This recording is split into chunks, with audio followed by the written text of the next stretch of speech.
Kinini gara, kotuya kinini gara, kotuya kinini gara. Siso sobetan wayo, sikada detan wayo, siso sobetan siba sate jala, kotuya kinini gara e. Kinini gara, kotuya kinini gara, kotuya kinini gara. Siso sobetan.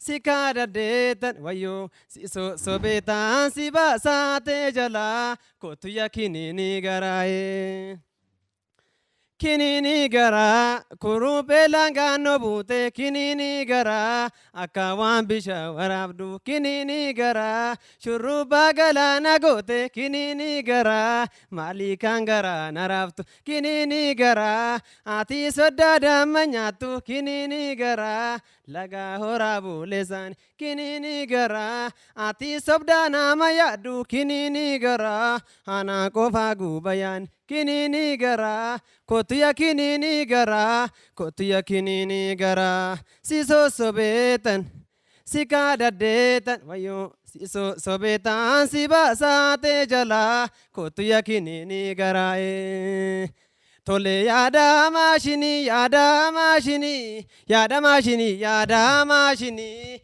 mashini bitte nafte shashini yada lachanu gusa shole damato dalachinu talu bullo male dalachinu talu bullo male sobde nasuku mini shole damato jalali miya udungo male jalalti miya udungo male tole yada mashini yada mashini yada mashini yada mashini mashini bitte nafte shashini gaariidha.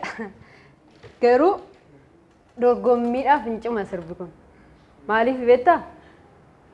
Waan baay'ee chaalenjis godhu yookaan waan baay'ee cimuu hin qabu. Walaloo isaa irratti jechuudha. Yeedaloo isaa irratti. Dorgommiidhaaf immoo dirqama wanta akkasii. Achuma miti kinini gara sirba caala gara shubbisaatti deemaa turte. Gaariidha. Sunis waan tokko qaba. Konfiidensii kee agarsiisa. Humna qabda garuu waan asitti mu barbaadu. Otoo hojjette ispeeshaalii sirboota aadaa irratti siif ta'uu danda'a jedhee yaada. Garuu akka dorgommiitti immoo filannoo kee sirreessi. Filannoon kee sirrii miti.